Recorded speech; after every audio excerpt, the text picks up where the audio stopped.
I stood in front of Le Petit Chateau, the upscale French restaurant where my mother's 74th birthday dinner was being held. The leather-bound first edition poetry book felt heavy in my hands, its weight somehow matching the heaviness in my chest. At 52, I still found myself anxious about my mother's approval, a feeling I thought I'd outgrown decades ago. "You can do this, Carol," I whispered to myself, adjusting my blazer. As a university professor of educational psychology, I could analyze everyone's behavior at this dinner except, it seemed, my own emotional response to my mother. The book had cost me $2,000. That's what I'd spent on this gift, hoping it would bridge the gap between us after years of strained relations. Mom had always loved poetry. Every evening when I was growing up, she'd read aloud from her collection, her voice soft and melodic. It was one of the few warm memories I had left of her before everything changed. The maitre d' approached with a practiced smile. "Professor Montgomery?" "The Winter's party is already seated in the private dining room." I nodded, squaring my shoulders as I followed him through the restaurant. The clink of fine china and murmur of conversation filled the air, but all I could hear was the pounding of my own heart. The private room door swung open, and there was Howard, my stepfather. His face showed a flash of annoyance before he forced a smile that didn't reach his eyes. At 76, he still maintained the appearance of a successful businessman, though I knew his real estate business had faltered years ago. "Carol," he said flatly, "come in. We were wondering if you'd make it." I stepped into the elegantly decorated room, taking in the familiar faces that had become increasingly foreign to me over the years. My mother sat at the head of the table, resplendent in an expensive designer dress that made her look younger than her 74 years. Her hair was perfectly styled, not a strand out of place.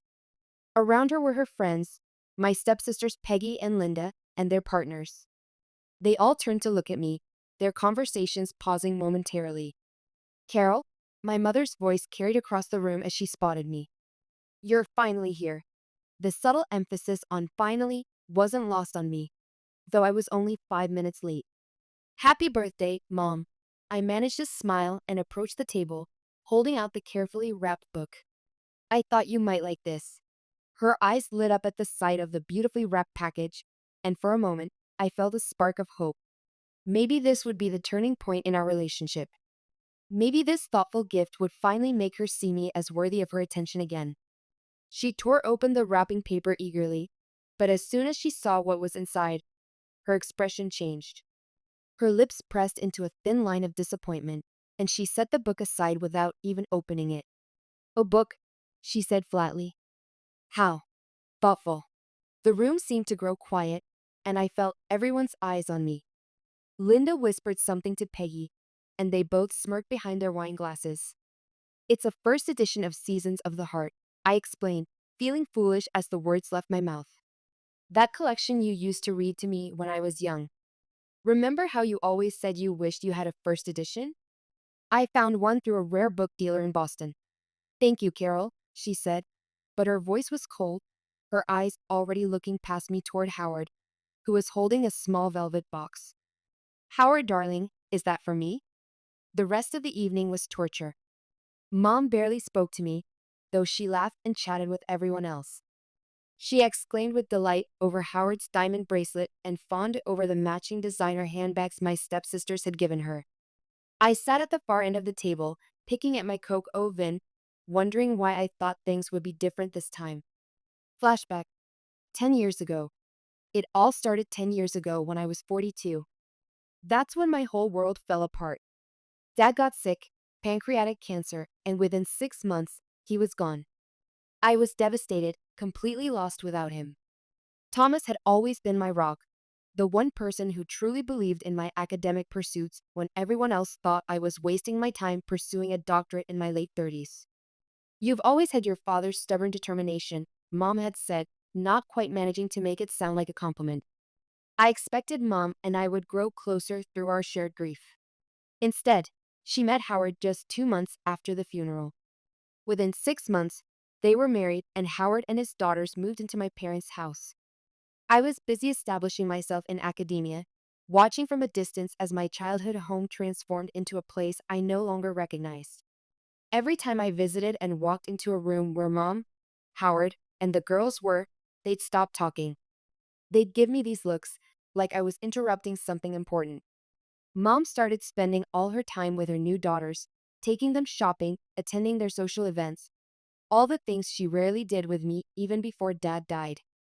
Peggy and Linda need me, she'd say whenever I tried to talk to her. They're adjusting to a new living situation, a new family dynamic. What about me? I wanted to scream. I just lost my dad. Don't I need you too? But I never said it. Instead, I retreated further into my work and my relationship with my grandfather George, Dad's father. He was an ex-banker who understood both my grief and my academic ambitions. When I was offered an associate professor position across town, he encouraged me to take it. Your father would be proud of you, he'd tell me, and those simple words meant everything. I still visited Mom occasionally, but each visit was more strained than the last. The final straw came when she handed me a cardboard box filled with Dad's photos, books, and personal belongings. We don't need these around anymore, she said, her newly manicured nails tapping on the lid. Howard thinks it's time to redecorate. The study is going to be a meditation room. That was the moment I knew I'd lost her completely. I took the box to Grandpa's house, and we spent the evening looking through the photos together, sharing memories of the man we both loved and missed so deeply. Your father had integrity, Grandpa said, holding a photo of Dad at his college graduation. He valued truth and education above money or status. Don't ever forget that, Carol. I never did. After that, my visits to Mom became even rarer. I was happy with my work and my relationship with Grandpa. He became my family, my support, my everything. And for a while, that was enough. Back to present at the restaurant. I was pulled from my thoughts when I realized the birthday dinner was winding down. Guests were leaving, offering Mom final birthday wishes and compliments on her appearance, her home, her life. I stood up, thinking I should probably leave too, having fulfilled my obligatory appearance. Carol, Mom called out, her voice carrying that authoritative tone I'd heard throughout my childhood. Stay a moment, would you? We need to talk. I hesitated, then nodded. Something in her tone made my stomach knot with anxiety. I had no idea what was coming, but somehow I knew it wouldn't be good. When the last guest had left, Mom turned to me with a look I knew all too well. Howard stood beside her, arms crossed, while Peggy and Linda lingered nearby with matching smirks. Carol, Mom said, her voice sharp, you could have given me something more expensive. I blinked, stunned. What? The book cost $2,000. What a waste. They all laughed as if I'd told a joke. Mom shook her head, setting down her champagne glass with a definitive clink. A poetry book? Seriously? You have a professor's salary and all that money from your grandfather, and this is what you get me? I thought you'd like it, I said, feeling like I was shrinking under their collective gaze. You used to love poetry. You read those poems to me every night. I've been dropping hints for months about wanting a diamond necklace. Mom snapped, touching the pearls at her throat. But you're too absorbed in your academic bubble to pick up on them, apparently. Now that she mentioned it, I did remember her talking about a necklace a few times when I called on holidays, but I hadn't realized those were hints directed at me. I didn't know. Save it, Linda interrupted, her 45 years showing in the bitterness around her mouth. God, you're so oblivious. Peggy nodded, adjusting her designer watch. We only put up with you because Mom thought we could get money out of you for her medical treatments, but you're too stingy to share anything substantial. Medical treatments?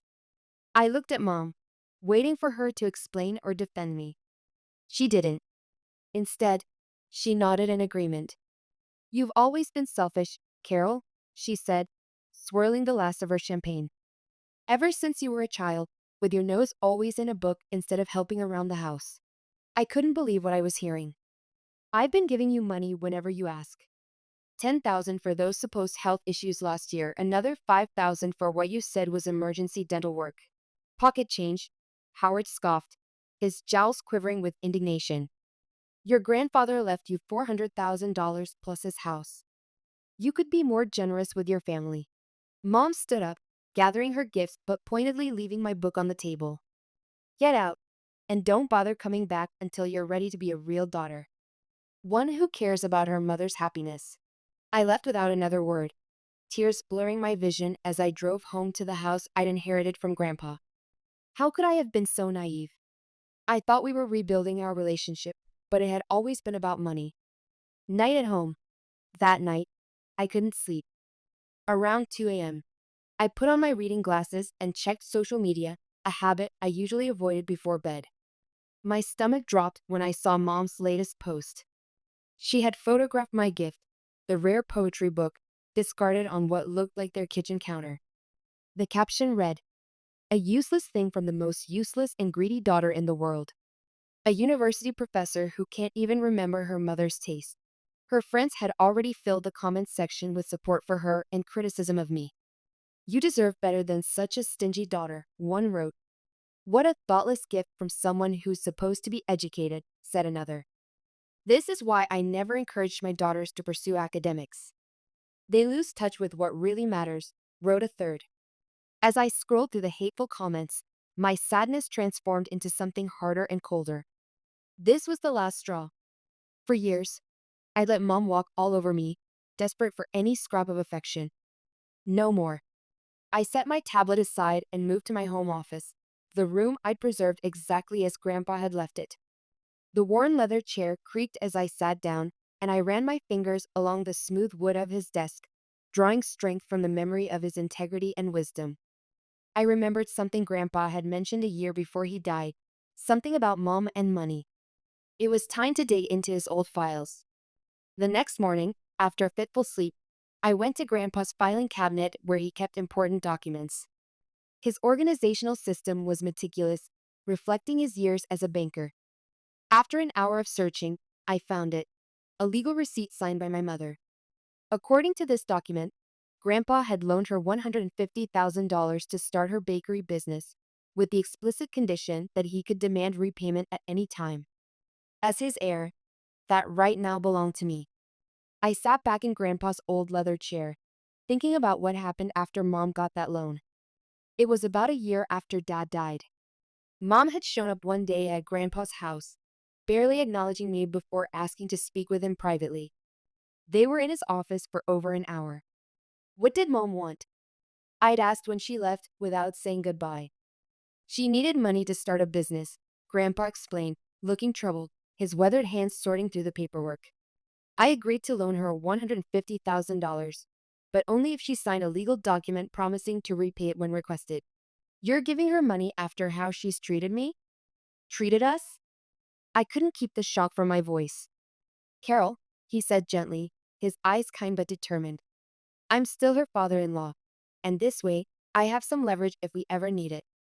Trust me on this." I didn't understand what he meant then, but I do now.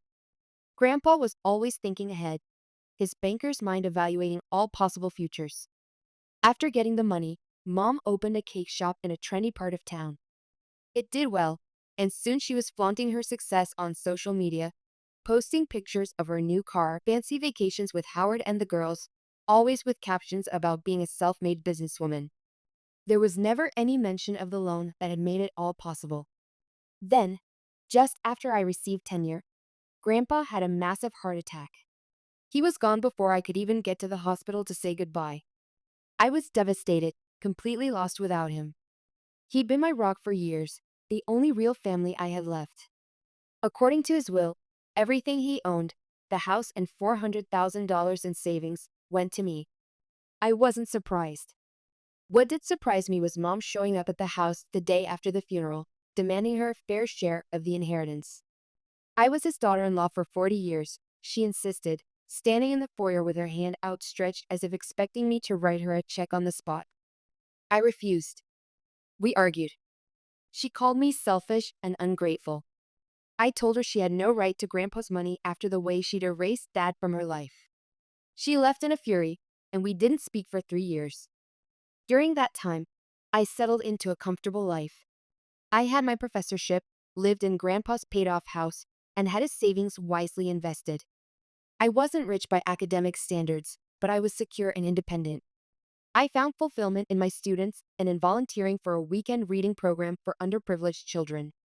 Then, 6 months ago, in a moment of holiday weakness, I reached out to Mom with a simple Christmas text. To my surprise, she responded warmly and invited me to a family gathering. Foolishly believing in the spirit of reconciliation, I bought gifts for everyone and went. Mom seemed genuinely happy to see me. We exchanged presents, had dinner, and for the first time in years, I felt like maybe we could have some kind of relationship again. The photo of us together from that evening still sat on my bedside table. A month later, she called asking for $10,000. She needed treatment for an irregular heartbeat, she explained, and her insurance wouldn't cover the specialized care she wanted. Without thinking, I transferred the money to her account. "You're a lifesaver, Carol," she said. "I knew I could count on you." That was the beginning. Small requests followed. $2,000 for Peggy's car repair, $3,000 for unexpected tax bills, $1,500 for Howard's medical consultation. Each time, I gave without asking for repayment, happy to help and hoping it would strengthen our fragile reconnection. What a fool I'd been. The decision. With the receipt in hand, I picked up my phone and called Michael Green, Grandpa's lawyer and friend. His firm had handled my 10-year contract negotiations, and we'd kept in touch over the years. "Carol," he greeted warmly. "It's been too long. How are you?" "I need your advice, Michael," I said, explaining the situation with Mom and the loan document I discovered. There was a thoughtful pause on the line. "Yes, I remember drafting that agreement," he said finally. "As your grandfather's heir, you have every legal right to demand repayment. Would you like me to handle this for you?"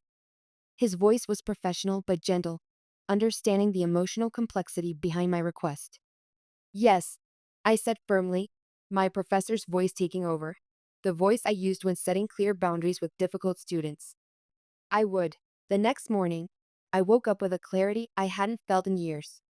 I made myself a cup of coffee and stood by the kitchen window, watching the early summer light filter through the oak trees Dad had planted decades ago. I smiled at the irony. Mom had sneered at my gift, but I actually found peace in my morning rituals, a good book, strong coffee, the quiet before my day began. I called Michael again to confirm the details of our plan. After we hung up, I went shopping for a small gift box, one that might hold a jewelry box, perfect for a diamond necklace. I made a copy of the loan receipt, folded it neatly, and placed it inside the box along with a handwritten note. Payment in full due within 30 days. Before sending it, I texted Mom. "I felt bad about yesterday. I'm sending another gift your way, something I think you'll appreciate more than the poetry book." Her reply came immediately. "I hope it's the diamond necklace I've been hinting at." I felt a twinge of something, not quite guilt, more like sadness for what our relationship had become. "It's definitely a surprise you won't forget," I texted back. I called a courier service for same-day delivery and tracked the package on my phone. When it showed delivered, I waited. 30 minutes later, my phone exploded with notifications. Mom was calling nonstop. I declined each call, watching as the count reached 10, 15, 20 calls. Then the texts started coming. "Carol, call me now. This isn't funny. You can't do this to me. Answer your damn phone." I let her stew for a full hour before finally answering on the 31st call. "How dare you?" she screamed before I could even say hello. "You have no right to demand that money back." "Actually, I do," I replied calmly, the same tone I used with students who tried to argue about their grades. "I've already spoken with Michael Green. As Grandpa's heir, I've inherited all his assets and obligations, including your debt to him. That was between me and your grandfather, not legally binding." Her voice had the same shrill quality I remembered from childhood scoldings. "The receipt clearly states the loan is repayable on demand to him or his heir. I am his heir." I kept my voice steady, finding strength in the factual, unemotional presentation. "I don't have that kind of money just lying around." Her voice cracked, and I could hear the panic setting in. "The cake shop isn't doing that well. We've been struggling. That's not my problem. You have 30 days. I was surprised by my own resolve. "Carol, please." Her tone changed completely, becoming soft and pleading. "I'm sorry about the poetry book comment. I was just disappointed. You know how I get when I drink too much. I took down that stupid social media post." This isn't about the post, Mom, or the poetry book. I paused, feeling decades of hurt bubbling to the surface. This is about 10 years of you choosing everyone else over me. This is about you erasing Dad from your life 6 months after he died. This is about you treating me like an ATM while calling me greedy. She was quiet for a moment. What do you want, Carol? An apology. The words came automatically. Fine. I'm sorry. I shouldn't have moved on so quickly after your father died. I shouldn't have let Howard change everything. I shouldn't have pushed you away. The words were right, but they rang hollow, a performance without true remorse. I thought of what I taught my students about genuine apologies and emotional accountability. I don't want your performance, Mom. I want the $150,000. You have 30 days. The confrontation. Over the next 2 weeks, Mom tried everything. She called, texted, and emailed constantly. When I blocked her number, she started showing up at my house. I never answered the door.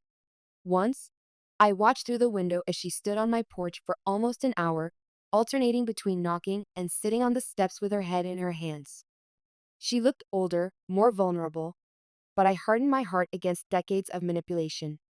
Howard called my department and tried to speak to me there, but I had security escort him out. Peggy and Linda sent nasty texts from new numbers when I blocked their regular ones. They called me heartless, cruel, a terrible daughter. I saved every message as evidence of harassment, just in case. Mom even sent some of her friends to plead her case. One of them, her best friend Susan, caught me in the grocery store parking lot as I was loading bags into my car. "You're your mother," she said, her face flushed with either exertion or emotion. She might lose everything. The cake shop, their house. "That's not my concern," I replied, continuing to load my groceries. "How can you be so cold?" "She's your mother." Susan's voice rose, drawing looks from nearby shoppers. I looked at her directly, my professor's gaze unwavering. Where was this concern when she was posting about what a useless, greedy daughter I am? Where were you when she kicked me out of her life after my dad died? When she moved my stepsisters into my childhood bedroom? When she threw away all traces of my father? Susan had no answer for that. She just shook her head and walked away, muttering something about family loyalty. 3 weeks after I sent the gift box, Michael called me. "Your mother has contacted me," he said. "She's arranged for a loan to repay the full amount. We're meeting tomorrow to complete the transaction. Do you want to be present?" I thought about it, weighing the emotional cost against my need for closure. Yes, I want to be there. The next day, I met Mom at Michael's office. She looked terrible, pale with dark circles under her eyes. She'd lost weight, and her usually perfect hair seemed dull and hastily arranged. For a moment, I felt a twinge of regret, but then I remembered her laughing face as she mocked my gift, the cruel caption on her social media post, "The years of neglect." Mom barely looked at me as she signed the papers and handed over a cashier's check for $150,000. Michael verified everything and nodded to me. "This concludes our business," he said formally. The truth. As we stood to leave, Mom finally spoke directly to me.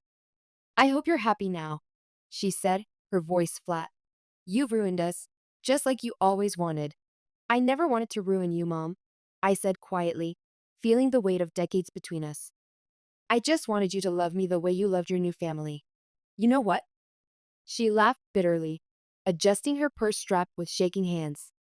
"For years, I told myself I was a good mother to you, that you were the problem, too sensitive, too academic, too much like your father. But looking at you now, I can see him in you. That same stubborn pride, that refusal to back down." She shook her head. "You're a terrible daughter, Carol. But I guess I wasn't much of a mother either." She walked out without waiting for my response. I stood there feeling strangely empty. This wasn't the closure I'd imagined. There was no satisfaction, no sense of triumph, just a hollow feeling where my anger had been. "Are you all right?" Michael asked, his hand briefly touching my shoulder. I nodded. "I will be." As I drove home, I wondered if I'd done the right thing. The money wasn't really the point. It was about making her feel a fraction of the pain she caused me. Had I stooped to her level? Maybe. But for the first time in years, I felt like I'd taken control of my own story. A month passed. I threw myself into end of semester grading, faculty meetings, and my weekend reading program, barely thinking about mom and her family. Their problems were no longer my concern. Still, curiosity got the better of me, and I found myself checking her social media one evening. Her once active accounts had gone quiet. The last post was from 2 weeks ago, a simple for sale sign in front of her cake shop. I felt a surge of satisfaction. Actions have consequences, and mom was finally facing hers. I closed the browser and poured myself a glass of wine to celebrate my newfound freedom. My phone rang. It was Emma, my colleague from the psychology department. "You won't believe who I just saw working at Barton's department store," she said without preamble. "Who?" I asked, though I had my suspicions. "Your stepsister, the younger one, Linda?" I'm pretty sure it was her. She was folding sweaters in the women's section. Looked miserable. "Linda? Are you sure?" "Positive. I recognized her from that Christmas photo you showed me." She didn't see me, but I definitely saw her. I thanked Emma for the information and hung up. So they really were struggling. Good. The loan repayment had hit them exactly as they deserved. A week later, I needed to pick up some office supplies at the mall.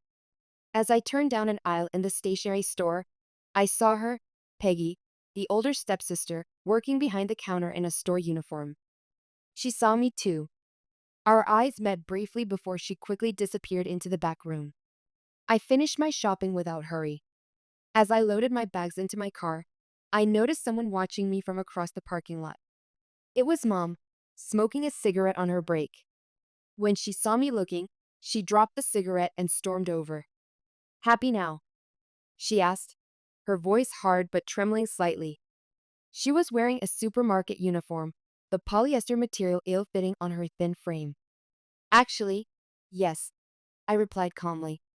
"I am. Yeah, well, this is my life now, thanks to you." She gestured at her uniform. The girls had to drop out of their real estate courses. "Howard and I can't afford to help them anymore, not after paying back your grandfather's loan." "Let's be honest here," I said, crossing my arms. "For years, you, Peggy, and Linda treated me like I was nothing. You three moved into my childhood home and erased every trace of my father within months of his death." "That wasn't entirely their fault," Mom said, suddenly defensive. "That was mostly Howard's decision." "And what about at the birthday dinner? Linda literally said you only reconciled with me to get money for supposed medical treatments. You called me greedy for giving a $2,000 gift instead of diamonds." I laughed without humor. "You saw me as your personal ATM, nothing more." Mom fell silent, unable to counter my points. "You never saw me as family," I continued, feeling the years of hurt giving strength to my words. "You saw me as a cash cow. Well, the cow decided to stop giving milk. Deal with it." She stared at me, her mouth opening and closing without words. "I have to get back to work," she finally mumbled, turning away. "Good luck with that," I called after her. I got into my car, feeling lighter than I had in years. No guilt, no regret, just the satisfaction of finally standing up for myself. The fall, 2 days later, I drove by the cake shop. The for sale sign was still there, but now there was a sold sticker across it. On impulse, I parked and went to the coffee shop next door. The barista knew me. I'd been there a few times when Mom first opened her business. "Shame about Sweet Dreams Bakery, isn't it?" she said as she handed me my latte. "Things don't always work out," I replied neutrally, wrapping my hands around the warm mug. "Between you and me," she leaned closer, lowering her voice conspiratorially. "I think she bit off more than she could chew. Started too big, took on too much debt. That's what happens when people try to live beyond their means, you know? All those fancy renovations last year must have cost a fortune." I nodded and took my coffee to a table by the window. The barista's words confirmed what I'd suspected. Mom had always been image conscious, always wanting to appear successful, the fancy car, the lavish vacations, the designer clothes, all while apparently struggling to keep the business afloat. Had the $10,000 I gave her for heart treatments even gone to medical care at all? Probably not. The next weekend, I decided to take some time for myself. I deserved a break, a celebration of my victory and newfound independence. I was about to book a 2-week vacation to the coast when my phone rang. An unknown number. Dr. Montgomery? An unfamiliar woman's voice. This is Mercy Hospital. Your mother, Diane Winters, has been admitted. You're listed as her emergency contact. My hand tightened on the phone. What happened? She collapsed at work. Initial tests show a minor heart attack. She's stable, but the doctors would like a family member present when she wakes up. I sat down heavily in my desk chair. A heart attack. So there had been some truth to her health concerns after all. Or was this just another manipulation? Dr. Montgomery? Are you there? Yes, I said finally. I'll come. The hospital corridors seemed endless as I followed the nurse to the cardiac unit. The antiseptic smell brought back memories of Dad's final days, of the helplessness I'd felt watching him slip away. Room 412. I paused outside, gathering my courage.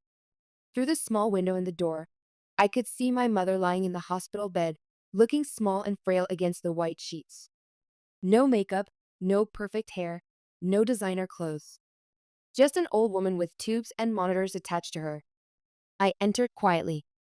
She was asleep, her breathing shallow but regular.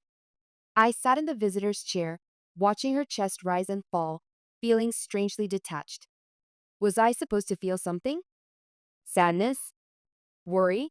All I felt was numb. An hour passed. 2. I answered emails on my phone, occasionally glancing up at her still form. Finally, her eyes fluttered open. Carol? Her voice was weak, confused.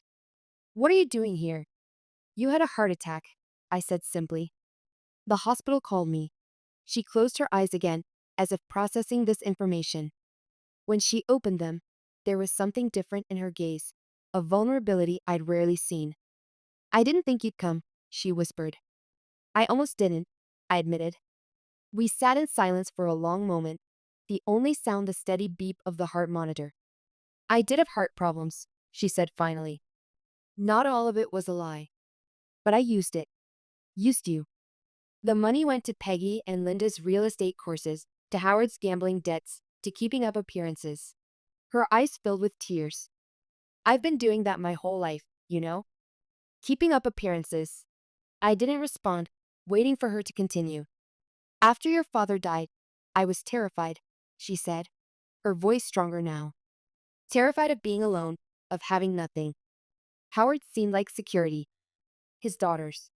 They needed me in ways you never did. You were always so independent, so much like Thomas. She reached for the water cup on her tray. I handed it to her, our fingers briefly touching. That's not an excuse, she continued after taking a sip. Just the truth. I was weak. I am weak. And you. She looked at me directly. You're strong. Like your father. Like George. The mention of Grandpa's name sent an unexpected pang through my chest. What would he have wanted me to do in this situation? The doctor says I need bypass surgery, Mom said. Good insurance through the supermarket, ironically. She attempted a smile. I don't expect you to care. You've made your feelings very clear. I stood up, suddenly needing to move. I'll let the nurses know you're awake. As I reached the door, she called after me. Carol? I turned. I am sorry. Not just for the money. For everything. I know it's too late, but I am sorry. This time, the words didn't sound hollow. They sounded broken, genuine, the words of a woman who had lost everything, including her pride. I nodded once and left the room. The turning point. Over the next few days, I found myself thinking about Mom constantly. About her apology, about the fragile woman in that hospital bed so different from the manipulative force who had dominated my life. Was it genuine remorse, or just another performance now that she had nothing left to lose? As a professor of educational psychology, I spent my career studying how people learn and change. Could someone like my mother truly change at 74? Or was I setting myself up for another disappointment? I called the hospital for updates. The bypass surgery was scheduled for Friday. She was stable, they said. No visitors besides immediate family. Immediate family. That was me, wasn't it? Despite everything. Friday morning, I found myself driving to the hospital, a small potted orchid on the passenger seat beside me. I didn't know if I was making the right decision, but something pulled me forward, perhaps the memory of Grandpa's unwavering moral compass, or the lessons I tried to instill in my students about empathy and second chances. Mom was being prepped for surgery when I arrived. I was allowed only a brief visit. You came, she said, obvious surprise in her voice. I did. I set the orchid on her bedside table. Good luck with the surgery. She reached for my hand. After a moment's hesitation, I let her take it. Thank you, she whispered. Not just for coming, for being my daughter, even when I wasn't much of a mother. A nurse came in to administer pre-surgical medication. I excused myself, promising to check in after the surgery. As I walked back to the parking lot, I felt tears on my cheeks, the first I cried for her in years. The recovery. The surgery lasted 6 hours. I sat in the waiting room, grading papers to distract myself, occasionally checking the clock. When the surgeon finally emerged, his face was tired but satisfied. Dr. Montgomery? Your mother's surgery went well. She's in recovery now. Relief washed over me, an emotion I hadn't expected to feel. Can I see her? She'll be heavily sedated for a while. I'd suggest coming back tomorrow morning. She's not out of the woods yet, but things look promising. I returned the next day to find Mom awake but groggy. The room was stark and clinical, no flowers or cards besides my simple orchid. I wondered if Howard or my stepsisters had visited. The nurse said you waited during my surgery, she said, her voice raspy from the breathing tube. I nodded, setting my bag down. I did. Why? It was a simple question, but I had no simple answer. I don't know, I admitted. Maybe because despite everything, you're still my mother. She closed her eyes, a tear slipping down her cheek. I don't deserve that. No, I agreed. You probably don't. We sat in silence for a while, the only sounds the beeping of monitors and the occasional voice from the hallway. Where's Howard? I finally asked. And Peggy and Linda? Mom's face tightened. Howard left when we lost the house. He moved in with his brother in Arizona. Said he was too old to start over. And your daughters? They've been busy, she said, but her expression told a different story. They'll come when they can. I nodded, suspecting they wouldn't come at all now that there was nothing to gain. Some part of me felt vindicated, while another part felt sad for her. What will you do when you're discharged? I asked, suddenly realizing she might have nowhere to go. There's a senior apartment complex that accepts Section 8 vouchers. I've applied. She attempted a smile. Quite a change from our old house, but it'll have to do. I thought about her living alone in some sterile apartment building, about the years we lost, about Dad and Grandpa and the values they'd instilled in me. You could stay with me, I heard myself say. Until you're back on your feet. I have the spare room. She looked at me in genuine shock. After everything I've done? Why would you offer that? I wasn't entirely sure myself. Because it's what Dad and Grandpa would have done, I said finally. They valued family, even when it was difficult. I don't know what to say. You don't have to say anything, I replied. But there are conditions. This isn't a free ride, and it's not permanent. We'll figure out a timeline, and you'll contribute what you can to household expenses once you're working again. She nodded, accepting my terms without argument, another sign of how much had changed. And we'll need to have some honest conversations, I continued. Real ones, not performances. About Dad, about the past 10 years. If we're going to have any kind of relationship moving forward, it has to be based on truth. I'd like that, she whispered. A chance to start over. I wasn't sure if I believed in fresh starts at our ages, but maybe we could build something new from the ruins of our relationship. Something modest and real, without pretense or manipulation. Epilogue. 6 months later, I stood at the back of the university auditorium watching my students receive their diplomas. The pride I felt seeing them cross the stage made my heart swell. These young people had become a different kind of family to me, one built on shared knowledge and mutual respect. Mom sat in the audience, now recovered enough to work part-time at a local bookstore. Our living arrangement had its challenges, but we were finding our way. The honest conversations I'd insisted on had been painful but necessary, peeling back layers of hurt and misunderstanding that had accumulated over decades. After the ceremony, we walked together across the campus quad, the summer sun warm on our shoulders. Your father would have been proud, Mom said, echoing Grandpa's words from so many years ago. Seeing you up there, making a difference in these students' lives. Thank you, I said, and meant it. At home, I made coffee while Mom set the table for our weekly Sunday dinner. The routine had become comfortable, a neutral ground where we could rebuild our relationship one conversation at a time. Later that evening, I sat in Grandpa's old chair in my study, looking at the photographs on my desk. Dad at his college graduation, Grandpa on his 70th birthday, and now a new one.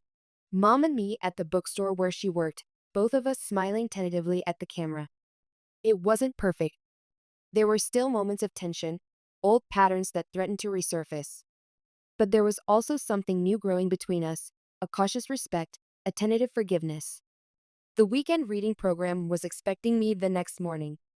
Children would be waiting for stories, for attention, for the simple gift of being seen and heard. I'd learned from my own experience how powerful that gift could be and how damaging its absence. I looked again at the photos on my desk, at the faces of the men who had shaped my values, and at my mother's face, lying now with age and regret but trying, in her imperfect way, to make amends. We all carry our wounds, I thought. We all make mistakes. The question is whether we learn from them, whether we find the courage to change. My phone buzzed with a text from a former student now teaching at an inner city school. Used your conflict resolution technique today. It worked. Thank you for everything, Dr. Montgomery. I smiled and texted back, feeling the warm glow of knowing I'd made a difference in someone's life. That was the real inheritance from Dad and Grandpa. Not money or property, but purpose and integrity. From downstairs came the sound of Mom's voice, calling me to join her for tea.